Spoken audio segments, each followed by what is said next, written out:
It seems to me the Secretary of State for Education is edging perilously close to endorsing a policy which, because he wrote it up for a right-wing newspaper, we'd take it with a tiny pinch of salt, it comes perilously close to attacking teachers for telling the truth to their pupils.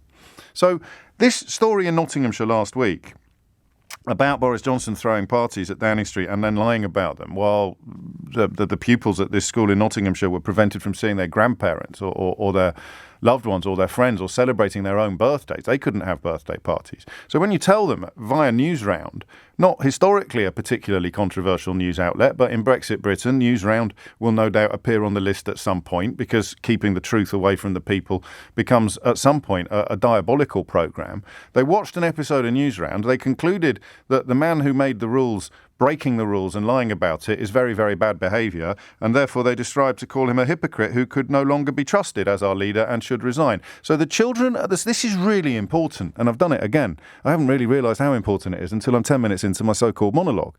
So the children at this school in Nottinghamshire have arrived at the same conclusion as former Secretary of State for Brexit, David Davis, and Andrew Irish Passport Bridgen.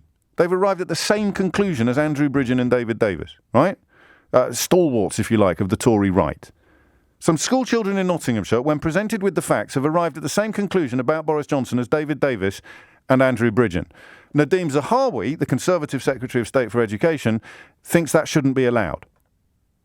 And that new rules are needed to, root out activist teachers who indoctrinate kids. I didn't make that up. That's the Daily Mail headline. Root out activist teachers who indoctrinate kids. Right, I want to know which activists were responsible for indoctrinating David Davis and Andrew Bridgen. Because I might not agree with them about much, but I hate the idea of the poor little lads being indoctrinated by activists. Possibly teachers, possibly, the tea lady at the House of Commons. Who indoctrinated Andrew Bridgen and David Davis when they concluded that Boris Johnson is a hypocrite and can no longer be trusted as our leader and should resign? In the name of God, no less, said David Davis, go. So do you see now how despicable this idea is that got Nadhim Zahawi 10 minutes in one of the right-wing newspapers at the weekend? Children who've arrived at the same conclusion about Boris Johnson's recorded and established behaviour have been indoctrinated by activist teachers. The same conclusion, mind, that David Davis and Andrew Bridgen arrived at. Wow. I've not got the words. This never happens to me. How do you turn this into a phone-in? The Secretary of State for Education is issuing orders to root out teacher activists who indoctrinate children with their political ideology. Why? Well, it comes after a Nottingham school tweeted how it had encouraged 10 and 11-year-olds to write letters criticising Boris Johnson. Oh my God, they did what? They wrote letters criticising our dear leader, Boris Johnson?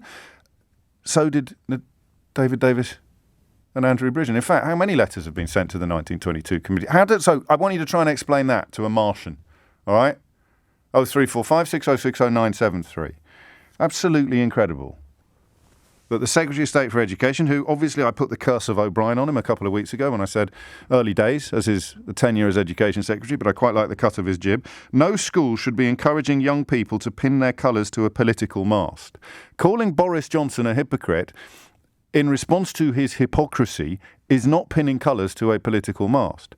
Calling Boris Johnson a liar after he lied is not pinning colours to a political mast. What political mast was John Major pinning his colours to last week? Nadhim Zahawi? I have to pretend that I'm interviewing them because I don't get to interview any of them anymore. It's not fair. What political mast was John Major pinning his colours to? It's not a political mast to call a spade a spade. It's not a political mast to call a liar a liar. It's not a political mast to call a hypocrite a hypocrite. So the second bit now is happening. Not only does Nadhim Zahawi find himself the latest member of Boris Johnson's cabinet to be compelled to lie in public or break ranks, disassociate, unhitch, he's also now become the latest member of Boris Johnson's cabinet who has to attack people telling the truth. In this case, teachers. And, of course, journalists, because Newsround is a very paragon of journalism.